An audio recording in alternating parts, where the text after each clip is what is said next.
Assalamu alaikum everyone, welcome to my channel Microbiology with Huria Khan. So today my lecture topic is chemical structure of DNA molecules and how DNA work in microorganisms. So let's get started. So DNA is a polymer of deoxyribonucleotides. It's a polymer of deoxyribo sugar. All nucleic acid consist of nucleotides as building units. जितने भी nucleotides होते हैं वो nucleic acid से मिलकर बनते हैं और जो न्यूक्लियोटाइड्स होते हैं वो क्या होते हैं? अ nucleotide has 3 components sugar base and a phosphate group. और इसमें 3 चीज़ें होती हैं, एक शुगर बेस और फॉस्फेट ग्रुप। इन तीनों से मिलकर न्यूक्लियोटाइड्स बनते हैं। न्यूक्लियोटाइड्स अलग होते हैं और न्यूक्लियोसाइड्स अलग होते हैं। The combination of a sugar and a base is called a nucleosides.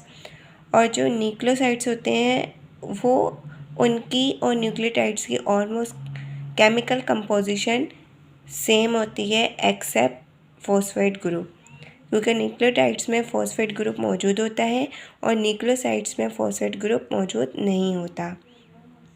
ये जो मेरी वीडियो है ये पार्ट 2 है मॉलिक्यूलर बायोलॉजी का या मॉलिक्यूलर माइक्रोबायोलॉजी का। तो ये मैं स्टार्टिंग में मेंशन करना भूल गई हूँ, सो इस वजह से मैं आपको अभी बता रही हूँ। In DNA, the nucleotides is known as deoxyribonucleotides because the sugar in this case is deoxyribose sugar. हम इसको जो है न्यूक्लियोटाइड्स इसलिए कहते हैं डीऑक्सीन्यूक्लियोटाइड्स क्योंकि इसमें डीऑक्सीराइबोस शुगर मौजूद होती है। इसकी केमिकल कंपोजिशन बहुत इम्पॉर्टेंट होती है हर एक माइक्रो ऑर्गेनिज्म की डीएनए की, क्योंकि उसी के थ्रू उसकी जो जीन सीक्वेंसेस या फिर जो प्रोटीन सिंथेसिस होती हैं वो उसी की बेस पर होती हैं। The base is either a purine, adenosine और गुआनिन और अ पैरामिडाइन, थायमिन और साइटोसिन्स। तो अगर प्यूरीन की बात करते हैं तो प्यूरीन एडेनिन और गुआनिन से मिलकर बनती हैं और पैरामिडीन मिलकर बनती है थायमिन और साइटोसिन से मिलकर बनती हैं।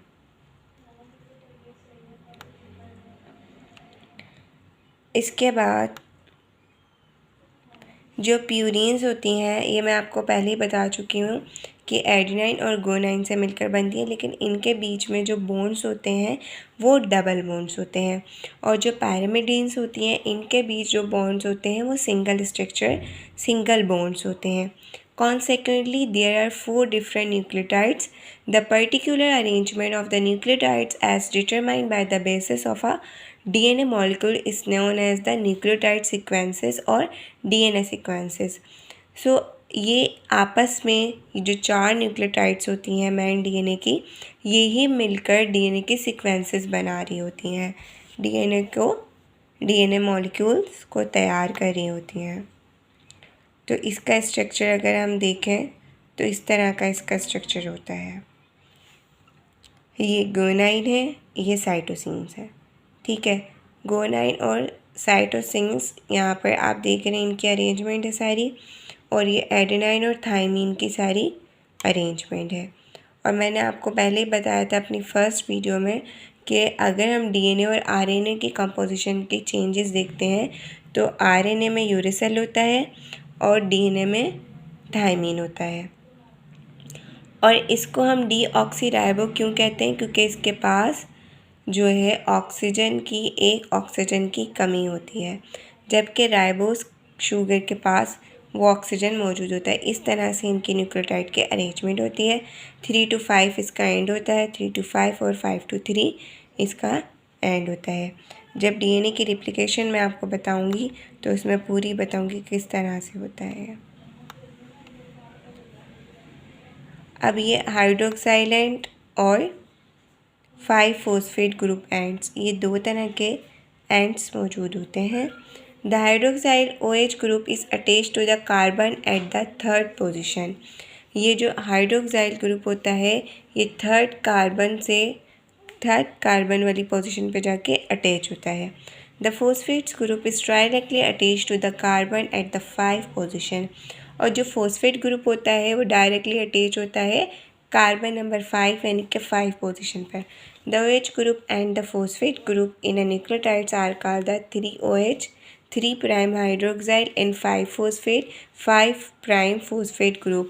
और इसी के बेस में हम इसको 3 और 5 कहते हैं क्योंकि जो थर्ड पर हाइड्रोक्साइल ग्रुप मौजूद होता है तो उसका नाम हमने 3 रख दिया और 5 पर फोस्फेट ग्रुप मौजूद होता है. A nucleotide is more appropriately described as second deoxynucleosides 5-triphosphate. This indicates that the OH at the second position is deoxygenated and the phosphate group is attached to the fifth position. Now come to the next point. The 5-phosphate and contains 3 phosphates but and the 3 to 5 phosphodiester bonds, 2 of the phosphates are cliff during the bond formation. अब ये आपको बता रहे हैं कि किस तरह से बॉन्ड फॉर्मेशन होती है और फोस्फेट ग्रुप किस तरह से फोस्फोडाइस्टर बॉन्ड्स बनाते हैं. तो ये पॉइंट टू पॉइंट इसमें समझा रही हूँ मैं आपको. Due to a phosphodiester linkage the DNA molecules are directional. तो इसी की लिंकेज की वजह से जो DNA मॉलिक्यूल है वो डायरेक्शनल होता है. One end of the chain contain a free phosphate group and the other end a free OH group. It is particularly important in cloning to specify the 2 ends of a DNA molecules. 5-phosphate end or simply 5 end, 3-OH end और 3 end.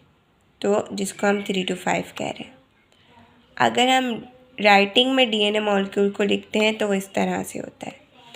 Since the deoxyribose and phosphate backbones are the same for every nucleotide, a DNA molecule can then simply be represented by the bases. The 4 bases adenine, thymine, guanine and cytosines are used simultaneously with their respective nucleotides with the understanding that it is a convenient way to simplify a complicated structure. So in this way you can better understand how DNA molecules work and how it's look like.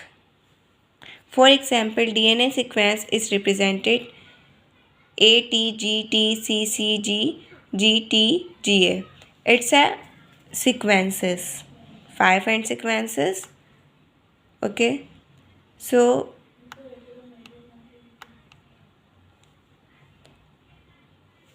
conveniently it is important note that a DNA sequence is always read in a 5 to 3 direction and writing a DNA sequence always start with the 5 end.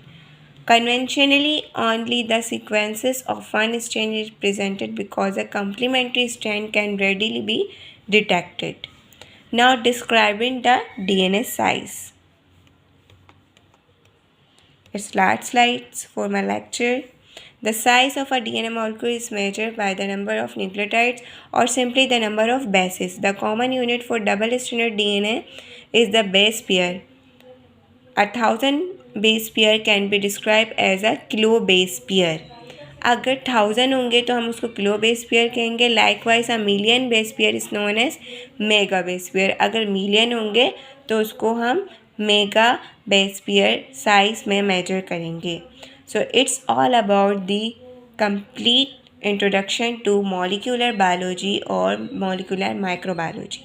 So मेरे एक subscriber ने request की थी कि इन slides को change करके मैं थोड़ा न्यू मटेरियल लेकर आऊँ. सो इंशाल्लाह मैं अपनी कमिंग वीडियोस में मैं इसको थोड़ा अट्रैक्टिव वे में बनाऊँगी ताकि आप लोग इसको देखकर थोड़ा मोटिवेट भी हों और मेरी बात आप तक जो पहुँच रही है वो क्लियर हो जाए. बट जो टॉपिक आपको समझ नहीं आ रहा सो प्लीज़ काइंडली आप मुझे कमेंट सेक्शन बॉक्स में कमेंट करें. मैं उस पर भी लेक्चर डिलीवर करूँगी इंशाल्लाह. I will try my best. Thanks for watching. अल्लाह हाफिज़.